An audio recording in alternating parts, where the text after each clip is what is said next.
Namaskar to all of you. Myself Asit Kumar Patnaik. Again, I am coming back to my channel Asit Government Rule Guru.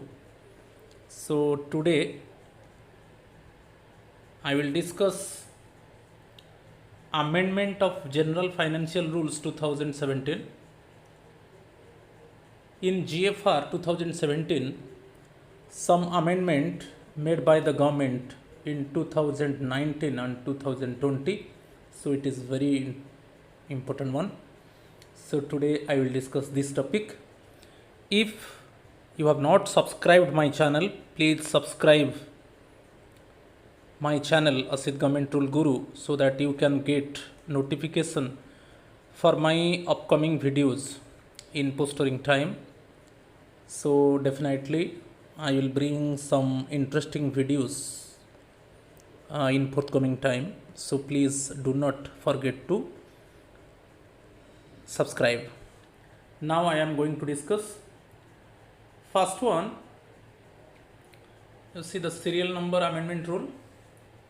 Rule 147 powers of procurement of goods. इसमें कुछ change आया. जो भी change हुआ है आप green sentence को देखिए. Please you see the green sentence. Actually you can find the change in the particular rule. In rule 147 powers of procurement of goods, the ministries or departments have been delegated full powers to make their own arrangements for procurements of goods and services that are not available on GEM government e-marketplace. Common use goods and services available on GEM are required to be procured mandatorily through GEM as per rule 149. तो ये पहले क्या था, जो ये जो rule 147 में जो डेलीगेशन ऑफ पावर होता है, इसमें अभी मैंडेटरी हो गया कि जो भी goods, essential goods, needy goods GeM portal पर है, जो भी goods government e market place portal में है, mandatorily all the government procuring entities they can purchase from the GEM portal. Those goods are not available on GEM portal, then it is the responsibility of the ministry or department or subordinate offices of department. They register suppliers, check their credibility, check their manufacturing status, check their quality control, check their delivery of goods, check their past performance, check their post sale service. So ये सब देख के जो goods actually GeM portal में नहीं है,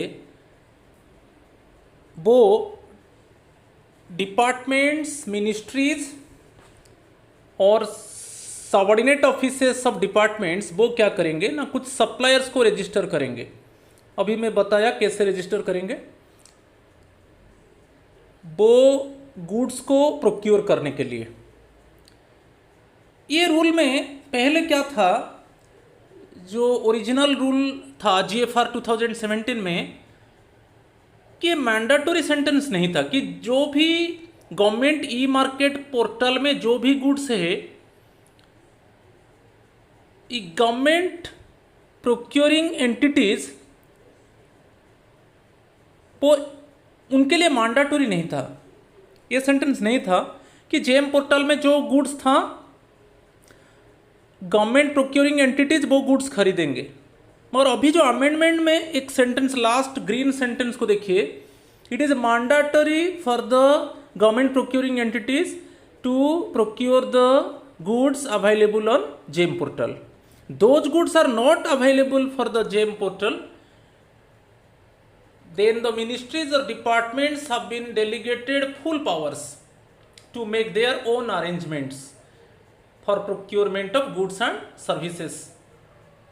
तो own arrangement करेंगे। ओन अरेंजमेंट मीन्स वो सप्लायर्स को रजिस्टर करेंगे और बिडिंग इनवाइट करेंगे और finally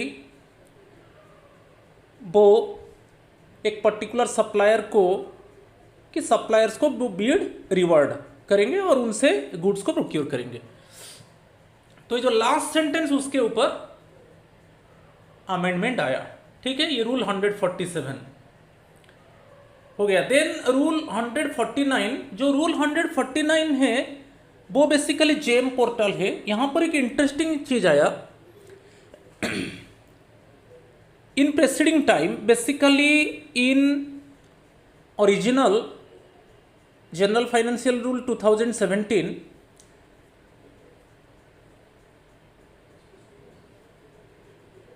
DGS&D, Directorate General of Supplies and Disposal, DGS&D was the central purchasing authority. It was functioning under Ministry of Commerce and Industry. But now this DGS&D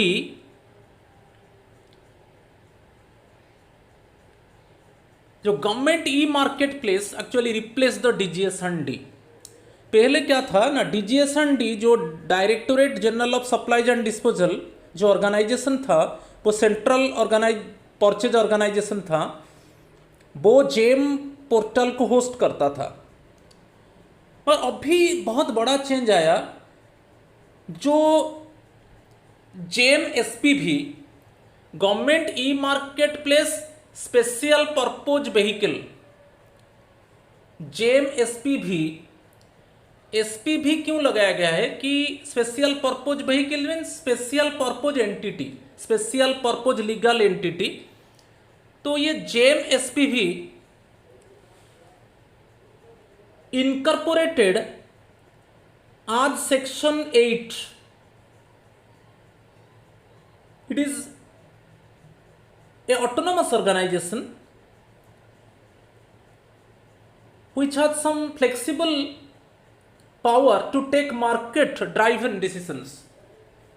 तो जो GeM SPV वो DGS&D को replace किया। तो ये जो GeM SPV है private limited company है, अभी वो एक ऑटोनोमस ऑर्गेनाइजेशन की तरह काम कर रहा है और वो DGS&D को रिप्लेस किया। क्लियर? तो वो भी जेम पोर्टल को मैनेज कर रहा है जो न्यू अमेंडमेंट में आया। तो अभी DGS&D का कोई रोल नहीं है क्योंकि जेम SPV DGS&D को रिप्लेस किया। तो basically government of India has establish the GeM for common use goods and services. ये तो हमको मालूम है क्योंकि जेम पोर्टल में कुछ common goods and services available होता है। Then next sentence I have written you see, जो भी चेंज आया, GeM SPV government e market place special purpose vehicle. So special purpose vehicle mean special purpose entity, special purpose legal entity. JM SPV, it is a private limited company. Now it is working like a autonomous organization and manage and maintain the JM portal. Will ensure adequate publicity including periodic advertisement of the items to be procured through JM for the prospective suppliers. तो पहले ये जो power था वो DGS&D के पास था, directorate general of supply and disposals के पास था। वो एक्चुअली पीरियडिकली एडवर्टाइज करता था जो भी गुड्स चाहिए जेम पोर्टल के लिए और वो सप्लायर्स को अप्रूव करता था, उनको रजिस्टर्ड सप्लायर्स कहा जाता था। अभी वो काम जेम SPV कर रहा है, government e market place special purpose vehicle कर रहा है। The procurement of goods and services by ministries और departments will be mandatory for goods or services available on JAM। ये तो मालूम है, ये बहुत इंपॉर्टेंट है। जो भी government e market place portal में जो भी गुड्स एंड सर्विसेज अवेलेबल है, government procuring entities they are bound to purchase these goods from the GEM portal. It is mandatory for the government procuring entities to procure goods from the GEM portal. जो goods GEM portal में नहीं है तो ministries और departments और subordinate offices of departments have delegation of power to procure goods or arrange goods according to their level. Clear? Next, the credentials of suppliers on GEM shall be certified by GEM SPV. पहले credential of suppliers, जो credibility of suppliers कौन check करता था? DGS&D, directorate general of supply and disposals, मगर अभी कौन कर रहा है? GEM SPV कर रहा है, government e market place special purpose vehicle. अभी मैं बोला एक ऑटोनोमस ऑर्गेनाइजेशन है जो GEM पोर्टल को भी मेंटेन कर रहा है, मैनेज कर रहा है, और it replace DGS&D। Credentials means वो देखता है कि मैन्युफैक्चरिंग एबिलिटी, उनका स्पेसिफिकेशंस, उनका पास्ट परफॉर्मेंस, उनका क्वालिटी कंट्रोल, उनका पोस्ट सेल सर्विस, उनका डिलीवरी ऑफ गुड्स जो सप्लायर्स का, और उनका फाइनेंशियल बैकग्राउंड, ये सब क्रेडिबिलिटी चेक करता है। Procuring authorities will certify the reasonability of rates. Procuring authority it means basically DDO, drawing and dispersing officer of institution और ऑर्गेनाइजेशन, जिनके पास फाइनेंशियल पावर होता है। और अभी कहा गया कि जो भी GEM पोर्टल में जो गुड्स है वो गवर्नमेंट प्रोक्योरिंग एंटिटी, जो भी गवर्नमेंट डिपार्टमेंट्स और subordinate officers of the departments, उनके लिए मैंडेटरी है वो GEM पोर्टल से गुड्स को प्रोक्योर करेंगे। तो ये जो प्रोक्योरिंग अथॉरिटी है, जो DDOs है of different institutions and organisations, वो सर्टिफाई करेंगे रेट्स को, वो थोड़ा चेक करेंगे GEM पोर्टल में जो गुड्स है उसका रेट क्या है। उनको तो मैंडेटरी है खरीदना पड़ेगा, मगर वो रेट को कंपेयर करते हैं कि प्रीवियस ईयर क्या था, अभी प्रेजेंटली क्या है। GEM portal shall be utilised by the government buyers for direct online purchase as under. तो GEM पोर्टल से कैसे खरीदा जा सकता है, इसमें चेंज आ चुका है, ये बहुत इंपॉर्टेंट है। पहले जो था अभी चेंज हो चुका है। अभी देखेंगे, पहले जो था हम जानते थे कि in preceding time in original rule up to 50,000 procure goods from any supplier available on GEM portal. GEM portal के ऊपर जो भी रजिस्टर्ड सप्लायर्स है, पहले क्या था ना, अप टू 50,000 गुड्स को प्रोक्योर किया जाएगा कोई भी सप्लायर से, जो सप्लायर GEM पोर्टल में अवेलेबल है। मगर अभी वो रिड्यूस होकर 25,000 हो गया, बहुत इंपॉर्टेंट है, up to ₹25,000 any of the available suppliers on GEM meeting the requisite quality specification and delivery period. पहले जो 50,000 था अभी 25,000 है। अब एक government procuring entity they can purchase worth of goods up to ₹25,000 from any supplier available on GEM। Next, पहले जो था above 50,000 and up to 30 lakh, वो अभी चेंज हो गया, वो रेंज हो गया above ₹25,000 and up to ₹5 lakh. पहले जो था अबव 50,000 टू 30 लाख, अभी वो चेंज हो गया above 25,000 and up to ₹5 lakh. इसमें क्या है, जो भी GEM सेलर्स है, जो भी रजिस्टर्ड सप्लायर्स GEM पोर्टल में है, उनसे एटलीस्ट 3 मैन्युफैक्चरर्स को डिटेक्ट करना है, उनका प्राइस को कंपेयर करना है, और जो भी लिस्ट प्राइस में बेचेगा उससे गुड को प्रोक्योर करना है। पहले भी वही था, मगर ओनली रेंज चेंज हुआ है। पहले अबव 50,000 अप टू 30 लाख था, मगर अभी ये above ₹25,000 and up to ₹5 lakh. Similar method, it means choose at least 3 manufacturers and compare their prices, and which one selling the commodity at least price, then from this seller the government procuring entity finalize to procure the commodity. Clear? और उनका quality specification, delivery period, ये सब भी check करना है। Next चीज, यहाँ पर एक बहुत इंपॉर्टेंट है, इसके ऊपर भी क्वेश्चन मिलेगा आपको। ये जो रेंज है more than 25,000 up to 5 lakh, वो ऑटोमोबाइल्स प्रोडक्ट के लिए नहीं है, एक्सक्लूडिंग ऑटोमोबाइल्स। क्वेश्चन आ सकता है ऑटोमोबाइल्स के लिए अभी भी लिमिट अप टू 30 लाख से, excluding automobiles where limit of ₹30 lakh will continue. तो इसको याद रखना है, ऑटोमोबाइल्स को छोड़ के अभी वो रेंज आ गया जो मोर देन 25,000 टू 5 लाख, मगर इसमें ऑटोमोबाइल्स को नहीं नहीं लेना है। तो ऑटोमोबाइल्स अभी भी लिमिट उसका ₹30 लाख है।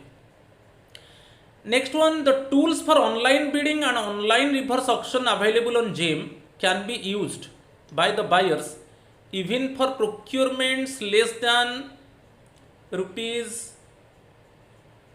₹5 लाख। तो यहाँ पर जो नेक्स्ट ऑप्शन है, इट मीन्स इसमें लेस देन 5 लाख होगा। हम ऑनलाइन बिडिंग और ऑनलाइन रिवर्स ऑप्शन को भी यूज कर सकते हैं, जिसको बोलते हैं हम ऑनलाइन में बोली लगाया जाता है। एक ऑनलाइन रियल टाइम टेक्निक होता है, पर्टिकुलर टाइम में जो भी जेम पोर्टल में सेलर्स है वो पार्टिसिपेट करेंगे और उनमें क्या होगा, ऑक्शन चलेगा, जो लीस्ट प्राइस में बेचेगा उससे खरीदा जाएगा। तो वो भी ये नहीं था, ये ऑप्शन जो पहले जो ओरिजिनल रूल था उसमें जो था रिवर्स ऑक्शन टूल और ऑनलाइन बिडिंग, वो मोर देन ₹30 लाख था। यदि जो गुड्स का वर्थ है मोर देन 30 लाख, तब वो online bidding and online reverse auction को फॉलो किया जाता था। मगर अभी भी एक ऑप्शन दे दिया कि अभी भी जो गुड्स एक्चुअली परचेज किया जाएगा जेम पोर्टल से एंड वर्थ है less than 5 lakh, it means अभी भी उसमें online bidding and online reverse auction भी अवेलेबल है। इट मीन्स ऑनलाइन ऑक्शन में भी खरीदा जा सकता है। थर्ड ऑप्शन है, पहले था अबोव 30 लाख, अभी वो हो गया अबोव ₹5 लाख। इसमें क्या है ना, जो ऑनलाइन बिडिंग होगा, it means online reverse auction tool जो अभी मैं बताया, ऑनलाइन बोली एक ऑनलाइन रियल टाइम टेक्निक होता है, पर्टिकुलर टाइम दिया जाएगा, उसमें ऑक्शन होगा। ओके, जो भी इट मीन्स लिस्ट प्राइस में बेचने के लिए तैयार होगा उससे कमोडिटी को प्रोक्योर किया जाएगा। तो पहले ये अबोव 30 लाख था, अभी ये अबोव ₹5 लाख है। ये सब रेंज चेंज हो गया जेम पोर्टल में, तो इसको थोड़ा याद रखना है। So through the supplier having lowest price meeting the requisite quality specification and delivery period after mandatorily obtaining bids using online bidding or reverse auction tool provided on JAM। यहाँ पर mandatory है ऑनलाइन बिडिंग और reverse auction tool, मगर जो यहाँ पर मैं दे दिया लेस देन 5 लाख भी online bidding reverse auction tool में भी गुड को प्रोक्योर किया जाएगा, मगर यहाँ पर मैंडेटरी नहीं है। यहाँ पर और एक ऑप्शन है ना, 3 मैन्युफैक्चरर्स को इट मीन्स डिटेक्ट किया जाएगा, और जो वो एटलीस्ट 3 मैन्युफैक्चर, उससे ज़्यादा लिया जा सकता है, और जो भी कम प्राइस में बेचेगा उससे प्रोक्योर किया जाएगा। और ये मैंडेटरी नहीं है, ऑनलाइन बिडिंग को भी फॉलो किया जा सकता है। Any government procuring entity suppose want to follow online bidding और online reverse auction tool also can follow it and it means for procurement of commodity, मगर ये यहाँ पर मैंडेटरी नहीं है। मैंडेटरी कहाँ पर होगा, अबोव ₹5 लाख। पहले जो था अबोव 30 लाख ऑनलाइन बिडिंग और रिवर्स ऑक्शन टूल ऑप्शन था, मगर अभी वो ₹5 लाख हो गया। तो अभी रेंज चेंज हो गया, up to 25,000, then more than 25,000 up to 5 lakh, then third one above 5 lakh. पहले वो था up to 50,000, then above 50,000 to 30 lakh, then above 30 lakh. ये रेंज अभी चेंज हो गया, इसको थोड़ा ध्यान देना है आपको। और यहाँ पर अगेन ऑटोमोबाइल्स को नहीं लेना है, excluding automobiles where current limit of 30 lakh will continue। जो अदर जो क्लजेस था इसमें 149 जेम पोर्टल में, उसमें कुछ चेंज नहीं हुआ, ठीक है। फिर रूल 150 रजिस्ट्रेशन ऑफ सप्लायर्स, इसमें चेंजेस आया। क्या क्या चेंजेस आया? First one, for goods and services not available on GeM, जो goods and services GeM portal में अवेलेबल नहीं है, अभी मैं बताया कि हेड ऑफ द मिनिस्ट्री और डिपार्टमेंट और subordinate officers of the department, they register suppliers, they check the credibility of the suppliers, clear. and procure goods from them. जो गुड्स जेम पोर्टल में नहीं है, तो यहाँ पर क्लियरली मेंशन है, हेड ऑफ मिनिस्ट्री और डिपार्टमेंट में also registers suppliers of goods and services which are specifically required by that department or office periodically. Registration of the supplier should be done following a fair, transparent and reasonable procedure and after giving due publicity. Such registered suppliers should be on JAM as and when the item or service gets listed on JAM. हाँ, ये बहुत important है। तो जो भी goods JAM portal में नहीं है, तो वहाँ पर ministry, head of the ministry और हेड ऑफ द डिपार्टमेंट और जो हेड ऑफ द ऑफिस है, सबऑर्डिनेट ऑफिसेस का, उनके पास पावर है। वो सप्लायर्स को रजिस्टर करेंगे, उनका ऑथेंटिसिटी चेक करेंगे, उनका और जो क्रेडिबिलिटी है उसको चेक करेंगे, उनको रजिस्टर करेंगे और वो रजिस्टर्ड सप्लायर से वो गुड्स प्रोक्योर करेंगे। और यहाँ पर जो लास्ट सेंटेंस दिया है, जो भी गवर्नमेंट डिपार्टमेंट्स और मिनिस्ट्री और जो सबऑर्डिनेट ऑफिसर्स है, वो जो सप्लायर्स को रजिस्टर करेंगे, जब फिर जेम पोर्टल में गुड्स को एनलिस्ट किया जाएगा, तब वो रजिस्टर्ड सप्लायर्स का गुड्स को वहाँ पर भी जेम पोर्टल में एनलिस्ट किया जाएगा। क्योंकि पहले नहीं था तो अभी मिनिस्ट्री और डिपार्टमेंट ने क्या की, वो कुछ सप्लायर्स को रजिस्टर किए, क्योंकि वो गुड्स जेम पोर्टल में नहीं है, तो उनको क्या करना पड़ा, सप्लायर्स को रजिस्टर करना पड़ा वो गुड्स को प्रोक्योर करने के लिए। तो जब फिर जेम पोर्टल में जब फिर गुड्स को एनलिस्ट किया जाएगा, तब उन रजिस्टर्ड सप्लायर्स को लिया जाएगा जो मिनिस्ट्री और डिपार्टमेंट ने जो सप्लायर्स को अप्रूव किया है, उनको लिया जाएगा और उनका गुड्स को एनलिस्ट किया जाएगा जेम पोर्टल में। ये पहले ऑप्शन नहीं था। Clear? Then the list of registered suppliers for the subject matter of procurement be exhibited on the websites of the procuring entity और ई प्रोक्योरमेंट पोर्टल्स। जब डिपार्टमेंट्स और मिनिस्ट्रीज वो सप्लायर्स को अप्रूव कर दिया और सप्लायर्स को रजिस्टर कर दिया, तब registered suppliers must be shown in e procurement portal. मैं बोला था कि e procurement portal, it is central public procurement portal, it's CPPP, central public procurement portal. So उसका eprocure.gov.in एक साइट है। और जैसे जेम पोर्टल है, वहाँ पर भी रजिस्टर्ड सप्लायर्स, जो डिपार्टमेंट और मिनिस्ट्री और जो subordinate officers of the department, वो जो सप्लायर्स को रजिस्टर किए, वो भी it means it must be shown in e-procurement portal, in departmental website and in also JAM portal. Clear? So the list of registered suppliers for the subject matter of procurement be exhibited on websites of the procuring entity or e-procurement portals. Procuring entity means websites of procuring entity means websites of the department, websites of the ministry or websites of the subordinate offices of the department. E-procurement portals, it is JAM portal और central public procurement portal. Okay, उसमें भी वो registered suppliers को exhibit किया जाएगा। ठीक है, ये जो ग्रीन सेंटेंसेस, इसमें चेंजेस आया, और जो क्लॉज था उसमें और कोई चेंजेस, जो 150 में और जो क्लॉजेस था II to IV, उसमें कुछ चेंजेस नहीं आया। जैसे मैं एक दो बताता हूँ, जैसे जो भी सप्लायर्स को रजिस्टर किया जाएगा उनको 1 to 3 years किया जाएगा, और कभी कभी उनको रिमूव भी कर दिया जाएगा when the registered suppliers they do not abide the rules and regulations, कि they supply substandard goods, they do not delivery the goods in time, कि on certain grounds it means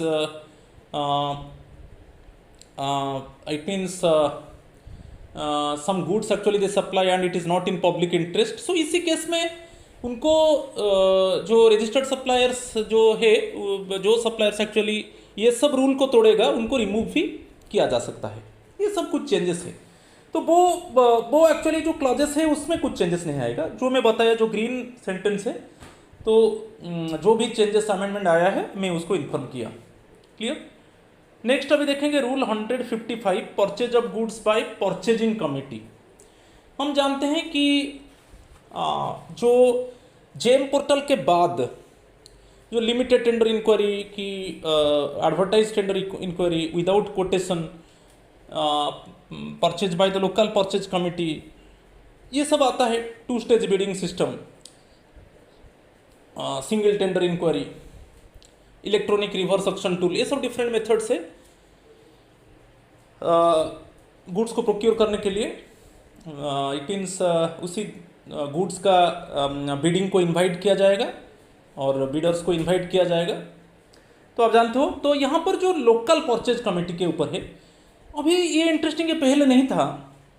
in case a certain item is not available on the GeM portal, पहले ये नहीं था। अभी जो goods actually department, ministry और any subordinate office को चाहिए और वो गुड्स जेम पोर्टल में अवेलेबल नहीं है, और जब जो एस्टिमेशन ऑफ गुड्स होगा वो more than ₹25,000 up to 2.5 lakh, ये वही है।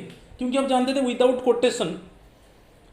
कोटेशन हम वर्थ ऑफ गुड्स ऑफ ₹25,000 हम खरीद पाएंगे, कोई बीड और कोई कोटेशन नहीं चाहिए। मगर वहाँ पर जो एस्टिमेशन ऑफ गुड्स होगा up to ₹25,000, then more than 25,000 and up to 2.5 lakh local purchase committee 3 members selected by the head of the department। तो यहाँ पर जो ऑप्शन ये नहीं था, पहले था local purchase committee, they simply they it means go to the market, they do the market survey and then they bring the quotations from different suppliers, and then again it must be analyzed, their specification, quality control and their past records, it must be analyzed, then finally finalize that from the particular supplier it means the good must be procured, because in least price the supplier it means want to supply and other specifications must be checked। मगर यहाँ पर जो है option अभी जो दिया amendment में कि जो गुड्स जेम पोर्टल में नहीं है उसी के ऊपर मार्केट सर्वे करेगा लोकल परचेज कमेटी, पहले नहीं था। जो गुड्स जेम पोर्टल में नहीं है अभी उसी गुड्स को मार्केट सर्वे करेगा लोकल परचेज कमेटी, और वो जो गुड्स का वर्थ होगा more than 25,000 up to 2.5 lakh. ठीक है, वो रेंज ठीक है, समान है, मगर अभी यही ऑप्शन चेंज हो गया, जो ग्रीन ऑप्शन। तो purchase of goods costing above ₹25,000 and up to ₹2,50,000 on each occasion may be made on the recommendations of a duly constituted local purchase committee consisting of 3 members of an appropriate level as decided by the head of the department. The committee will survey the market to ascertain the reasonableness of rate, quality and specifications and identify the appropriate supplier. Before recommending placement of the proposed order, the members of the committee will jointly record a certificate. पहले जहाँ था वो है वही है, और यहाँ पर ओनली ऑप्शन है, पहले ऑप्शन नहीं था कि जो गुड्स जेम पोर्टल में नहीं है अभी उसी गुड्स को असेस करेगा लोकल परचेज कमेटी, और रेंज वही है, more than 20 it means estimation of goods is more than 25,000 up to 2.5 lakh. Clear. मगर वो जेम पोर्टल में नहीं है तो वो local purchase committee market survey करेगा। Bring the quotations from different suppliers, check the quality control, specifications, price, उनका past records, ये सब कंपेयर किया जाएगा। देन फाइनलाइज किया जाएगा कि जो भी सप्लायर कम प्राइस में, लीस्ट प्राइस में बेचेगा और जिसका स्पेसिफिकेशंस ठीक है तो उससे अल्टीमेटली खरीदा जाएगा, और एक जॉइंटली एक सर्टिफिकेट भी रिकॉर्ड होगा। ठीक है। नेक्स्ट रूल 225X(III), उसमें भी कुछ चेंज आया। Copies of all contracts and agreements for purchases of the values of ₹25 lakh and above entered into by civil departments of the government should be sent to the audit officer under the accounts officer as the case may be। पहले क्या था, DGS&D को छोड़कर, directorate general of supply and disposals को छोड़ के other case में जब value of goods more than ₹25 lakh होगा तब उसको सेंड किया जाएगा audit officer under the accounts officer as the audit के लिए उसको ऑडिट ऑफिसर को भेजा जाएगा और the accounts officer as the case में भी। ठीक है, अभी तो DGS&D का कोई रोल नहीं है क्योंकि अभी JMSP भी आ गया, government e market place special purpose vehicle, एक स्पेशल पर्पज एंटिटी आ गया, एक ऑटोनोमस ऑर्गेनाइजेशन जो जेम पोर्टल को कंट्रोल करता है, JMSP भी। तो इसमें आपको याद रखना है कि जब copies of all contracts and agreements for purchases of the values of ₹25 lakh and above, okay, जो भी कॉन्ट्रैक्ट है कि जो भी एग्रीमेंट है जिसमें कुछ गुड्स एंड सर्विसेज को प्रोक्योर किया जाएगा और उसका वैल्यू ₹25 लाख एंड अबव होगा, तो उस केस में it means it should be send to the audit officer और the accounts officer as the case में भी। ठीक है, पहले क्या था, जो DGS&D केस में ये लागू नहीं था। DGS&D के अलावा अदर सम सिविल डिपार्टमेंट्स में ये लागू था। जो भी कॉन्ट्रैक्ट, जो भी एग्रीमेंट होता था उसमें it means ₹25 lakh and above, it means वो एग्रीमेंट में फाइनलाइज होगा कि वो कॉन्ट्रैक्ट होगा, तब उस केस में उसको ऑडिट ऑफिसर को भेजा जाएगा। ठीक है, तो इसको ध्यान देना है, ये अमेंडमेंट को थोड़ा ध्यान देना है। नेक्स्ट चलेंगे rule 153 of GFR 2017। The central government through administrative instructions has reserved all items of hand spoon and hand woven textiles khadi goods for exclusive purchase from Khadi Village Industries Commissions of all items of textiles। ये जो green item में changes आया, of all items of textiles required by central government departments, it shall be mandatory to make procurement of at least 20% from amongst items of handloom origin for exclusive purchase from KVIC and or handloom clusters such as cooperative societies, self-help groups, federations, joint liability group, producer companies, corporations etc. including waivers having पहचान cards. तो ये जो है, पहले क्या था, ये जो मैंडेटरी 20% नहीं था, ये मैंडेटरी 20% मिसिंग था।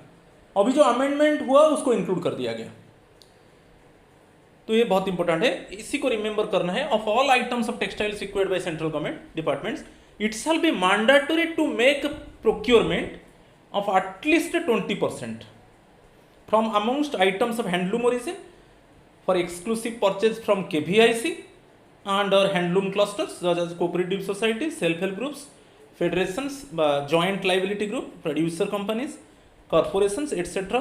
including waivers having पहचान कार्ड्स। तो ये जो मैंडेटरी 20% ये नहीं था, अभी मैंडेटरी 20% को इंक्लूड कर दिया गया, तो उसको थोड़ा ध्यान देना। Next rule 171I to safeguard against bidders withdrawing or altering its bid during the bid validity period in the case of advertised or limited tender inquiry, bid security also known as earnest money is to be obtained from the bidders except micro and small enterprises as defined in MAC procurement policy issued by Department of Micro, Small and Medium Enterprises or are registered with the Central Purchase Organization और the concern ministry और department. ये जो दिया है उसमें कुछ changes नहीं आया। वो पहले जान था कि बीड सिक्योरिटी देना पड़ेगा। ठीक है, जो भी बीडर्स जब कोई डिपार्टमेंट, कोई मिनिस्ट्री, कोई subordinate office of the department bidding invite करता है, उसमें क्लियरली मेंशन होता है कि बीड सिक्योरिटी बीडर्स को देना है। जो बीड सिक्योरिटी होगा 2 to 5%। क्यों देना है? क्योंकि वो कभी कभी क्या है, वो बीड को विथड्रॉ कर देते हैं। जो बीड वैलिडिटी पीरियड होता है उसमें बीड को विथड्रॉ कर देते हैं और बीड में कुछ चेंजेस लाते हैं, तो इसके लिए उनसे बीड सिक्योरिटी लिया जाएगा। तो वो बीड में कुछ चेंजेस लाएंगे और बीड को विथड्रॉ करेंगे तो उनका बीड सिक्योरिटी फॉरफिट हो जाएगा। तो इसलिए बीड सिक्योरिटी उसको अर्नेस्ट मनी कहा जाता है, उनसे लिया जाता है। मगर वहाँ पर जो रूल था अभी भी है, जो माइक्रो एंड स्मॉल एंटरप्राइजेस उनसे बीड सिक्योरिटी नहीं लिया जाएगा।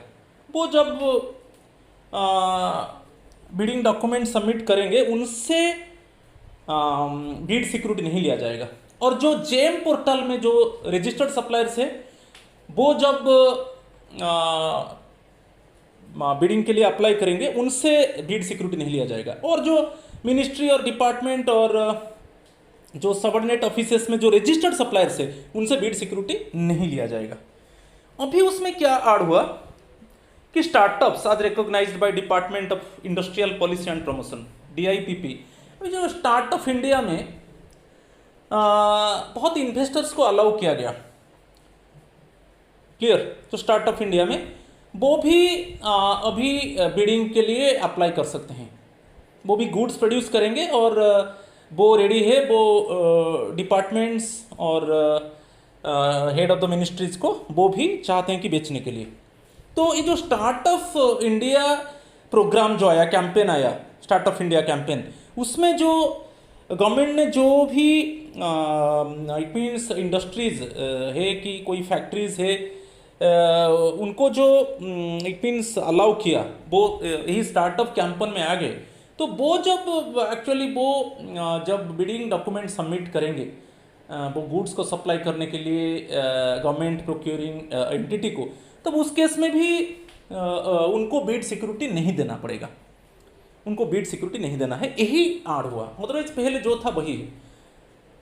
ओके, यहाँ पर याद रखना है कि जो यहाँ पर एक बता दिया कि माइक्रो एंड स्मॉल एंटरप्राइजेस वो बीड सिक्योरिटी नहीं देंगे, जेम पोर्टल में जो रजिस्टर्ड सप्लायर्स है वो बीड सिक्योरिटी नहीं देंगे, जो गवर्नमेंट डिपार्टमेंट, मिनिस्ट्री और subordinate officers of the department में जो रजिस्टर्ड सप्लायर्स है वो बीड सिक्योरिटी नहीं देंगे। और यहाँ पर जो आया, जो स्टार्टअप इंडिया कैंपेन हुआ, उसमें जो इंडस्ट्रीज आ गए वो भी जब I means bidding documents submit करेंगे वो भी चाहते हैं कि हम भी गवर्नमेंट एंटिटी को हम भी गुड्स सप्लाई करेंगे, वो भी बीड सिक्योरिटी नहीं देंगे। यही चीज़ ऐड हुआ जो स्टार्टअप कैंपेन व स्टार्टअप प्रोग्राम में जो इंडस्ट्रीज को इंक्लूड किया गया। तो bidder should be asked to furnish bid security along with their bids. So जब वो बीड डॉक्यूमेंट सबमिट करेंगे उस समय भी वो बीडर्स क्या करेंगे ना, बीड सिक्योरिटी को सबमिट करेंगे।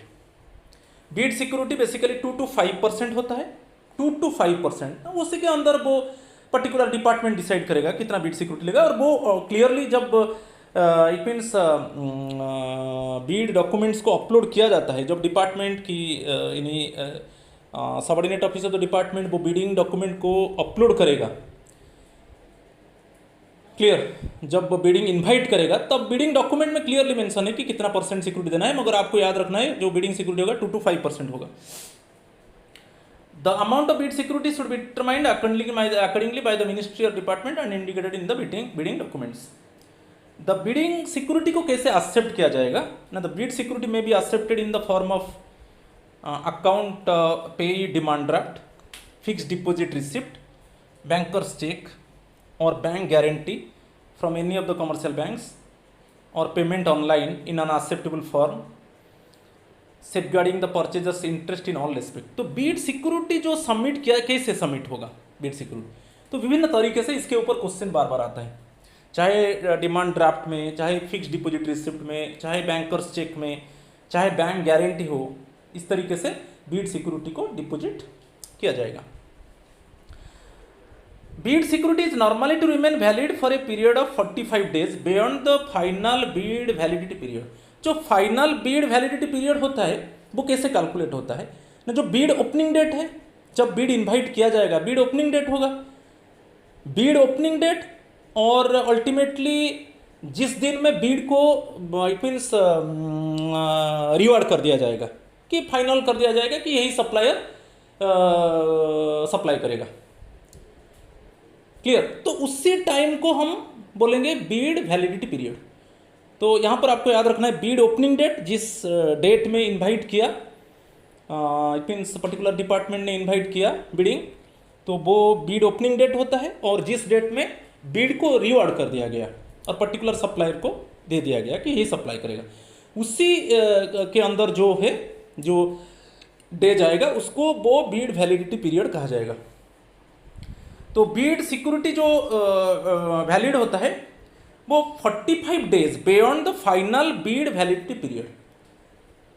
फाइनल बीड वैलिडिटी पीरियड जो एक फाइनल डेट होता है जिस डेट में बीड रिवार्ड कर दिया जाएगा, आप उसी डेट से 45 डेज काउंट कर लो, उसी के अंदर एक्चुअली बीड सिक्योरिटी का वैलिडिटी रहेगा। ऑटोमेटिकली जो नॉन सिलेक्टेड बीडर्स हैं उनको उनका बीड सिक्योरिटी को रिटर्न कर दिया जाएगा आज अर्ली एज पॉसिबल। क्लियर?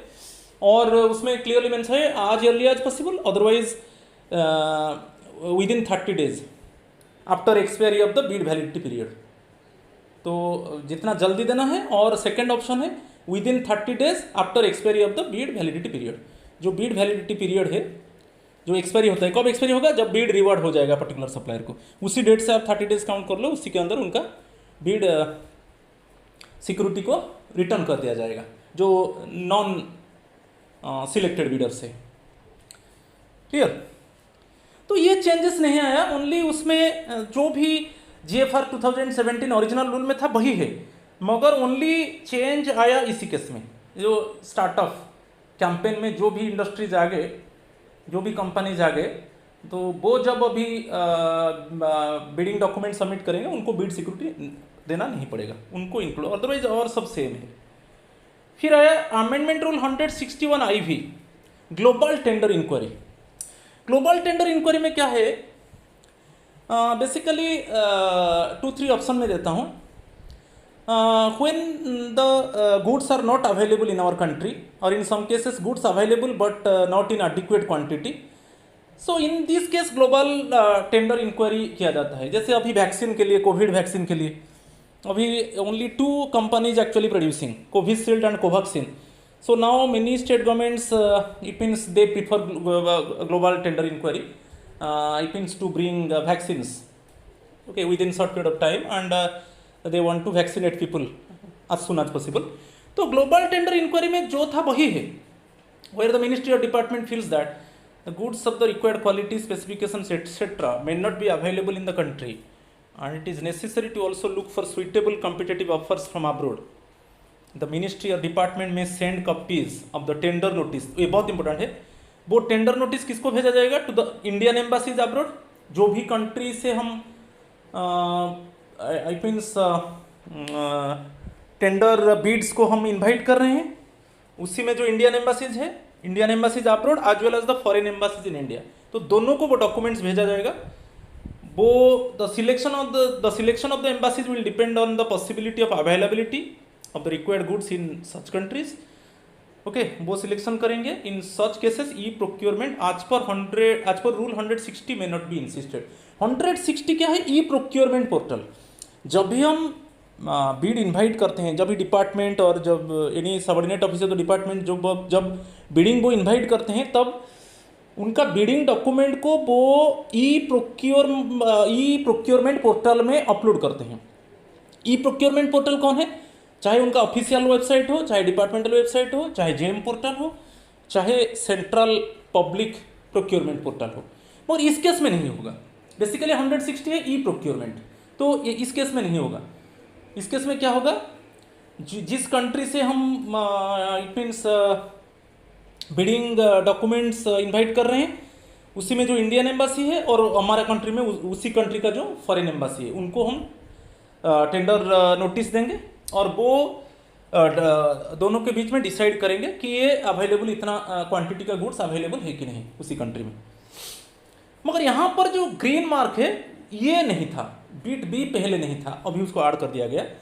ये अभी गवर्नमेंट डिक्लेयर किया है कि जो एस्टिमेशन ऑफ गुड्स जब लेस देन 200 करोड़ होगा, तो उसको ग्लोबल टेंडर इंक्वायरी में वो गुड्स को फॉरेन कंट्री से प्रोक्योर नहीं किया जाएगा। तो यहाँ पर एक क्वेश्चन आ सकता है, लेस देन 200 करोड़, जब गुड्स का एस्टिमेट लेस देन 200 करोड़ होगा, तब उसको ग्लोबल टेंडर से उसको फॉरेन कंट्री से प्रोक्योर नहीं किया जाएगा।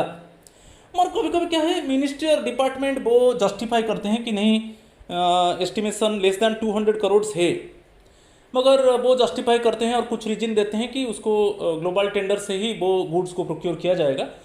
तब वो क्या करेंगे ना, उसको कॉम्पिटेंट अथॉरिटी को वो सेंड करेंगे, और वो जो डिपार्टमेंट ऑफ एक्सपेंडिचर है वो एक्चुअली कॉम्पिटेंट अथॉरिटी वो डिसाइड करेगा। ओके, कौन कॉम्पिटेंट अथॉरिटी है उसको चेक करेगा। उसको चेक करने के बाद वो चेक करेंगे हाँ ये ऑथेंटिक है, जस्टिफाई है, रीजनेबल है, कि डेफिनेटली लेस दैन 200 करोड़ है एस्टिमेशन ऑफ गुड्स। मगर वो ऐसे एज यूजुअल रूल में उसको ग्लोबल टेंडर से इन्वाइट नहीं किया जाएगा, मगर उस केस में ग्लोबल टेंडर में इन्वाइट किया जाएगा, मगर वो कॉम्पिटेंट अथॉरिटी डिसाइड करेगा। तो डिपार्टमेंट उनको भेज देगा, डिपार्टमेंट और मिनिस्ट्री वो कुछ जस्टिफिकेशन देंगे, वो कुछ रीजन देंगे, और वो कॉम्पिटेंट अथॉरिटी डिसाइड करेगा कि basically estimation of goods less than ₹200 crore है, तो उसको ग्लोबल टेंडर से प्रोक्योर किया जा सकता है कि नहीं। मगर जनरली जब estimation of goods less than 200 crore होगा तब उसको ग्लोबल टेंडर इंक्वायरी में प्रोक्योर नहीं किया जा सकता। तो वही चीज़ मैं लिख दिया, no global tender inquiry however shall be invited for tenders up to ₹200 crore और such limit as may be prescribed by the Department of Expenditure from time to time, provided that for tenders below such limit in exceptional cases where the Ministry or Department feels that there are special reasons for GT global tender inquiry, it may record its detailed justification and seek prior approval for relaxation to the above rule from the competent authority specified by the Department of Expenditure। मैं इसको बोल चुका हूँ। तो ये जो आया amendment आया उसको अच्छे से पढ़ लो। पहले आप जो प्रोक्योरमेंट ऑफ गुड्स का रूल है उसको देखो, और मैं बताया अभी जो चेंजेस आया 100 रूल 147, 149, 150, 153, 155, 161 IV, 170 I, जो ये सब चेंजेस आया, ओनली अमेंडमेंट मीन्स कुछ मॉडिफिकेशन हुआ, उसको आपको देखना है और बहुत इंपॉर्टेंट है। तो please if you have not subscribe my channel please subscribe me, so definitely I will bring some good videos in posting time। So आज इतना ही है, थैंक यू।